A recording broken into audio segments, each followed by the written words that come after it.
Hello everyone, welcome back to my channel. నేను మీ అరుణ. ఈరోజు మన రెసిపీ వచ్చేసి స్వీట్ షాప్ స్టైల్లో మరమరాల మిక్చర్ని ఎలా ప్రిపేర్ చేయాలనేది ఈ వీడియోలో చూపిస్తున్నానండి. నేను చేసిన పద్ధతిలో కనుక మిక్చర్ని ప్రిపేర్ చేస్తే స్వీట్ షాప్లో కొంటవి మానేస్తారండి, అంత టేస్టీగా అయితే ఉంటాయి. ఇలా ప్రిపేర్ చేసుకున్న మిక్చర్ మనకి నెల రోజుల వరకు అయితే ఫ్రెష్గా అయితే ఉంటాయన్నమాట. ఈ మిక్చర్ని ప్రిపేర్ చేసుకోవడానికి ఎక్కువ టైం కూడా పట్టదండి. టేస్టీగా ఈజీగా ఇంట్లోనే ప్రిపేర్ చేసుకోవచ్చు. ఇంకా మన ఛానల్ని సబ్స్క్రైబ్ చేయకుండా ఎవరైనా చూస్తున్నట్లయితే ప్లీజ్ సబ్స్క్రైబ్ చేయండి. ముందుగా స్టవ్ ఆన్ చేసి ప్యాన్ పెట్టుకొని ఇందులో ఒక 1 స్పూన్ వరకు ఆయిల్ని వేసుకోవాలి. ఆయిల్ హీట్ అయిన తర్వాత ఇందులో ఒక 1/2 స్పూన్ వరకు పసుపుని వేసుకోవాలి. పసుపు వేయడం వల్ల మనం చేసే ఈ మిక్చర్ అనేవి చాలా కలర్ఫుల్గా అయితే కనిపిస్తాయి అనమాట. ఇప్పుడు ఒక గరిటెని తీసుకొని 1 నిమిషం పాటు పచ్చివాసన పోయేంత వరకు కూడా వేయించుకోవాలి.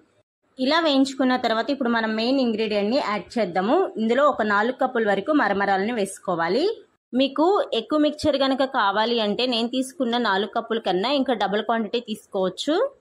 ఇలా మరమరాలని వేసుకున్న తర్వాత మంటని లో ఫ్లేమ్లో పెట్టుకొని ఇప్పుడు ఒక గరిటెని తీసుకొని క్రిస్పీగా ఫ్రై అయ్యేంత వరకు కూడా ఫ్రై చేసుకోవాలి.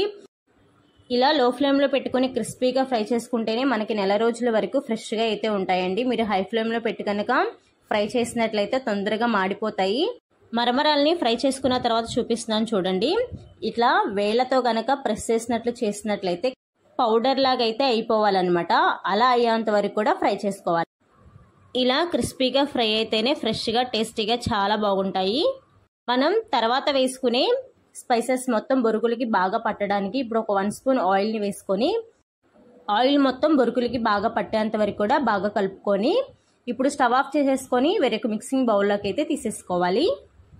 బౌల్లోకి వేసుకునేటప్పుడు బౌల్ అనేది చాలా డ్రైగా అయితే ఉండాలండి, తడిగా ఉండకూడదు. డ్రైగా ఉంటేనే మనకి ఫ్రెష్గా అయితే ఉంటాయి అనేది గుర్తుంచుకోవాలి.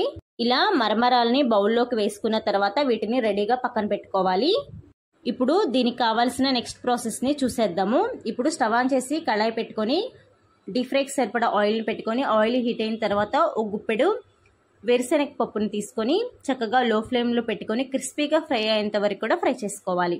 హై ఫ్లేమ్లో పెట్టుకొని మీరు ఫ్రై చేసినట్లయితే తొందరగా కలర్ వచ్చేస్తాయి, కానీ క్రిస్పీగా అయితే ఫ్రై అవ్వవు. ఇలా పల్లీల్ని వేయించుకునేటప్పుడు పాడైపోయిన పల్లీలు ఏమైనా ఉన్నట్లయితే వాటిని తీసేసి ఫ్రెష్గా ఉన్న పల్లీలు మాత్రమే ఇలా క్రిస్పీగా ఫ్రై అయ్యేంత వరకు కూడా ఫ్రై చేసుకొని ఒక ప్లేట్లోకి పెట్టుకొని రెడీగా పక్కన పెట్టుకోవాలి. ఇప్పుడు అదే ఆయిల్లో స్టైనర్ని ఉంచి ఒక గుప్పెడు ఎండు కొబ్బరి ముక్కల్ని కూడా వేసుకోవాలి. ఎండు కొబ్బరి ముక్కలు తొందరగా ఫ్రై అవుతాయండి, వీటికి పెద్ద టైం ఏం పట్టదు. ఒక అర నిమిషం పాటు వేయించుకుంటే సరిపోతుంది. క్రిస్పీగా అయితే ఫ్రై అవుతాయి. ఈ విధంగా ఫ్రై అయిన వీటిని ఇందాక మనం పల్లీలు తీసుకున్న ప్లేట్లోకి తీసుకొని రెడీగా పక్కన పెట్టుకోండి. ఇప్పుడు ఒక గుప్పెడు జీడిపప్పును కూడా తీసుకొని జీడిపప్పును చక్కగా క్రిస్పీగా గోల్డెన్ బ్రౌన్ కలర్ వచ్చేంత వరకు కూడా ఫ్రై చేసుకోవాలి. కావాలంటే ఇందులో బాదం పప్పును కూడా యాడ్ చేసుకోవచ్చండి. ఇప్పుడు ఫైనల్గా ఇందులో కరివేపాకును కూడా వేసుకొని కరివేపాకు చక్కగా చిటపటలాడేంత వరకు కూడా వేయించుకోవాలి. ఇలా వేయించుకుంటేనే క్రిస్పీగా టేస్టీగా చాలా బాగుంటాయి. కరివేపాకును కూడా ఒక ప్లేట్లోకి తీసుకొని రెడీగా పక్కన పెట్టుకోవాలి. మనం ముందుగా బొరుగుల్ని ఫ్రై చేసుకొని ఒక బౌల్లో వేసుకొని పెట్టుకున్నాం కదా, ఇందులో మనకు కావాల్సిన స్పైసెస్ని యాడ్ చేద్దాం. ఇందులో ఒక 1/2 స్పూన్ సాల్ట్ని వేయండి. సాల్ట్ చూసుకొని వేసుకోండి. మరమరాల్లో ఆల్రెడీ సాల్ట్ ఉంటుంది కాబట్టి చూసుకొని వేసుకోవాలి. ఇందులో ఒక 1/2 స్పూన్ వరకు కారాన్ని వేయించి పొడి చేసుకున్న ఒక 1 స్పూన్ జీలకర్ర పౌడర్ని వేసుకోవాలి. ఫ్రెష్గా వేసుకుంటేనే టేస్ట్ అనేది చాలా బాగుంటుంది. ఇప్పుడు మనం ముందుగా ఆయిల్లో ఫ్రై చేసుకున్న పల్లీల మిశ్రమాన్ని మొత్తాన్ని కూడా ఇందులో వేసేసుకోవాలి. ఇందులో ఒక 1 స్పూన్ వరకు షుగర్ పౌడర్ని వేసుకోవాలండి. షుగర్ పౌడర్ మరమరాల మిక్చర్లో వేయడం వల్ల టేస్ట్ అనేది చాలా బాగుంటుంది. సో స్కిప్ చేయకుండా షుగర్ పౌడర్ని కంపల్సరీ వేసుకోండి. ఈ విధంగా వేసుకున్న తర్వాత 2 చేతులతో ఈ విధంగా బాగా మిక్స్ చేసుకోవాలి. మరమరాలకి మనం వేసుకున్న స్పైసెస్ మొత్తం బాగా పట్టేలాగా ఈ విధంగా మిక్స్ చేసుకోవాలి. వేడి మీద ఉన్నప్పుడు కలుపుకుంటేనే మరమరాలకి మనం వేసుకున్న స్పైసెస్ మొత్తం కూడా బాగా పడతాయండి. వేడిగా ఉన్నప్పుడే ఈ ప్రాసెస్ని చాలా ఫాస్ట్గా అయితే ప్రిపేర్ చేసేసుకోవాలి. ఈ వీడియో కనుక మీకు నచ్చినట్లయితే మీ ఫ్రెండ్స్ అండ్ ఫ్యామిలీ మెంబర్స్కి షేర్ చేయండి. సో సేమ్ ప్రాసెస్లో మీరు కూడా ప్రిపేర్ చేసుకొని టేస్ట్ ఎలా ఉంది అని చెప్పేసి నా కామెంట్ సెక్షన్లో కామెంట్ చేయడం మాత్రం మర్చిపోవద్దు.